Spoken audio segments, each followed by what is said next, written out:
வணக்கம் and welcome to செரி சமையல். நீங்கள் இன்னும் செரி சமையலுக்கு சப்ஸ்கிரைப் பண்ணுங்கள். பக்கத்தில் இருக்க பெல் ஐக்கான் கிளிக் பண்ண மறந்துடாதீங்க. அப்போ தான் நான் போகிற ரெசிபி வீடியோஸ் உங்களுக்கு நோட்டிஃபை ஆகும். நம்ம இன்னைக்கு பார்க்க போகிற ரெசிபி பேன்கேக். பேன்கேக்கோட ஆரிஜின்னு பார்த்தீங்கன்னா ஏன்ஷியன் கிரீக் அண்ட் ரோம் அப்படின்ற மாதிரி ஒரு போயமில் போட்டிருக்கு. பட் அதோட ஆரிஜின்லாம் நமக்கு வேண்டாம். இப்போது அதை மோஸ்ட்லி எப்படி சொல்லுவாங்கன்னா அமெரிக்கன் பேன்கேக்னு சொல்லுவாங்க. ஏன்னா நம்ம ஊரில் எப்படி இட்லி தோசைலாம் ஒரு காமனான பிரேக்ஃபாஸ்ட்டோ அந்த மாதிரி அமெரிக்காவோட ஒரு காமனான பிரேக்ஃபாஸ்ட் வந்து பார்த்தீங்கன்னா பேன்கேக். பேன்கேக்லேயே வந்து நிறைய வெரைட்டிஸ் இருக்கு. அதுல நம்ம இன்னைக்கு பார்க்க போறது பாத்தீங்கன்னா ஒரு கிளாசிக் ஓல்ட் ஃபேஷன் பேன்கேக்னு சொல்லலாம். இந்த பேன்கேக் ரெசிபி வந்து ரொம்ப சிம்பிளா பண்ணிடலாம், பட் ரொம்ப டெலிஷியஸா இருக்கும். குழந்தைங்களாம் ரொம்ப விரும்பி சாப்பிடுவாங்க. ஸோ அந்த மாதிரி ஒரு டெலிஷியஸான பேன்கேக்கை எப்படி பர்ஃபெக்டா செய்யறதுன்னு பார்க்கலாம் வாங்க. பேன்கேக் செய்யறதுக்கு முதல்ல இந்த மாதிரி ஒரு மிக்சிங் பவுல்ல ஒரு எக்கை நம்ம பிரேக் பண்ணி ஆட் பண்ணிக்கலாம்.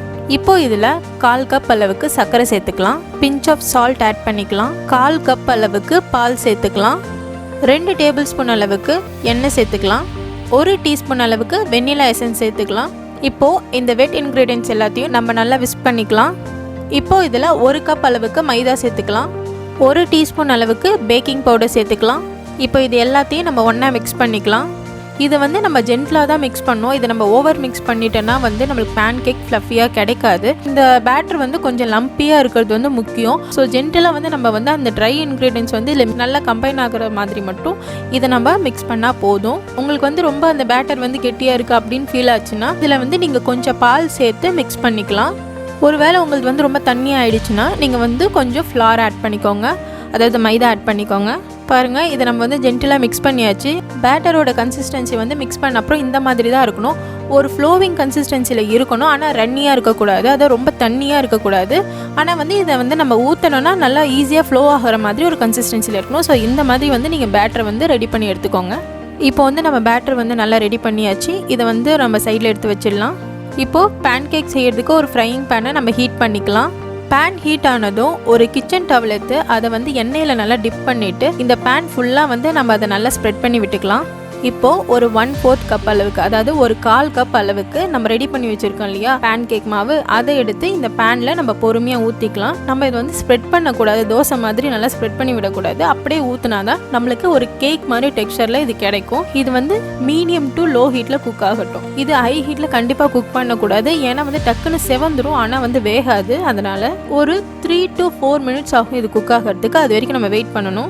ஸோ இப்போ பார்த்தீங்கன்னா இது கரெக்டாக வெந்துருச்சு. நம்ம எப்படி கண்டுபிடிக்கிறதுனா இந்த பேன்கேக்கில் வந்து பபிள்ஸ் வந்து இந்த மாதிரி ஃபார்ம் ஆக ஆரம்பிக்கும். இந்த பேன்கேக் சர்ஃபேஸில் வந்து அந்த மாதிரி பபிள்ஸ் கம்ப்ளீட்டாக ஃபார்ம் ஆகி எல்லாமே உடைய ஆரம்பிக்கும். ஸோ அந்த மாதிரி எல்லா பபிள்ஸும் உடஞ்சி இதோட எட்ஜஸ் இருக்கு இல்லையா, இந்த பேன்கேக்கோட எட்ஜஸ் வந்து இப்போ வெட்டாக மாவா இருக்குல்ல, அது ட்ரை ஆகி ஒரு மாதிரி லைட் ப்ரௌன் கலர் வர ஆரம்பிக்கும். ஸோ அப்போ நம்ம கன்ஃபார்ம் பண்ணிக்கலாம் அந்த சைட் பேன்கேக் வந்து நல்லா குக் ஆகிடுச்சு, நம்ம ஃப்ளிப் பண்ணலான்னு சொல்லிட்டு. பாருங்க, இப்போ அந்த மாதிரி ஆகிடுச்சு. நம்ம இதை இப்போ ஃப்ளிப் பண்ணிக்கலாம். பொறுமையாக பார்த்து ஃப்ளிப் பண்ணுங்க. பாருங்க, இப்போ நம்ம பேன்கேக்கை ஃப்ளிப் பண்ணியாச்சு. இந்த சைடும் ஒரு 2 நிமிஷம் வந்து இது குக் ஆகட்டும். ஸோ இதில் என்னன்னு பார்த்தீங்கன்னா ஃபர்ஸ்ட் பேன்கேக் வந்து மோஸ்ட்லி எப்போவுமே பர்ஃபெக்டாக குக் ஆகாது. அதாவது வந்து ஈவனாக ப்ரௌன் கலர் ஃப்ளஃபி அதெல்லாம் வந்து அவ்வளோ ஃபர்ஸ்ட் பேன்கேக்கில் நம்மளுக்கு கிடைக்காது. அது ஏன்னு பார்த்தீங்கன்னா நம்மளோட பேனோட என்டையர் சர்ஃபேஸும் வந்து ஈவனாக ஹீட் ஆகணும். ஸோ அது நம்ம ஃபர்ஸ்ட் பேன்கேக் செய்யறதுக்குள்ள மோஸ்ட்லி நடக்காது. நம்மளோட பேனோட சர்ஃபேஸ் வந்து என்டையராக ஈவனாக ஹீட் ஆகி நம்மளுக்கு பர்ஃபெக்டான பேன்கேக் கிடைக்கணும்னா மோஸ்ட்லி அது செகண்ட் பேன்கேக்கில் தான் கிடைக்கும். அதனால தான் நம்மளோட ஃபர்ஸ்ட் பேன்கேக் பார்த்தீங்கன்னா ஈவனாக வந்து ப்ரௌன் ஆகலை, ஃப்ளஃபியாக ஆகலை. அது வந்து காமன் தான், அது வந்து எந்த ப்ராப்ளமும் இல்லை. மோஸ்ட்லி இப்படி தான் எல்லாருக்குமே நடக்கும். ஸோ இதை நம்ம வந்து ஃப்ளிப் பண்ணி 2 நிமிஷம் ஆயிடுச்சு. இது இந்த சைடும் நம்மளுக்கு நல்லா குக் ஆகிட்டு இருக்கும். இதை எடுத்துடலாம். இப்போது இதே ப்ராசஸில் நம்ம செகண்ட் பேன்கேக் செய்யலாம். அதே மாதிரி 1/4 கப் வந்து பேன்கேக் பேட்டர் எடுத்து நம்ம பேனில் வந்து ஊற்றிக்கலாம். ஸ்ப்ரெட் பண்ணக்கூடாது. நான் ஃபர்ஸ்ட் பேன்கேக் சொன்னேன் இல்லையா, அதே மாதிரி தான். பாருங்கள், அந்த மாதிரி பபிள்ஸ் வந்து பேன்கேக் சர்ஃபேஸ் ஃபுல்லாக ஃபார்ம் ஆக ஆரம்பிக்குது. அது நல்லா வந்து கம்ப்ளீட்டாக பாப் ஆகுது. எட்ஜஸும் வந்து ட்ரை ஆகிடுச்சு, லைட்டாக ப்ரௌன் கலர் வர ஆரம்பிக்குது. ஸோ இதான் வந்து கரெக்டான டைம் நம்ம ஃப்ளிப் பண்ணுறதுக்கு. இப்போ ஃப்ளிப் பண்ணிடலாம். பாருங்கள் எவ்வளோ பர்ஃபெக்டாக வந்து நம்மளுக்கு செகண்ட் பேன்கேக் கிடச்சிருக்குன்னு சொல்லிட்டு. ஈவனாக வந்து அந்த கோல்டன் ப்ரௌன் கலர் வந்துருக்கு, ஃப்ளஃபியாகவும் இருக்குது. உங்களுக்கு பார்த்தாலே தெரியும் புசு புசுன்னு இருக்குது. இதுக்கப்புறம் செய்ய போகிற எல்லா பேன்கேக்குமே இதே மாதிரி நல்லா ஃப்ளஃபி அண்ட் கோல்டன் ப்ரௌனாக நம்மளுக்கு கிடச்சிரும். ஃபர்ஸ்ட் பேன்கேக் மட்டும்தான் வந்து நம்மளுக்கு வந்து ஒரு எக்ஸ்பெரிமெண்ட் ப்ராசஸ் மாதிரி. பாருங்கள், இது திருப்பி போட்டு 2 நிமிஷம் ஆகிடுச்சு. இப்போ நம்ம இதை எடுத்துடலாம். ஸோ இந்த மாதிரியே எல்லா பேன்கேக்கையும் வந்து நம்ம ரெடி பண்ணி எடுத்துக்கலாம்.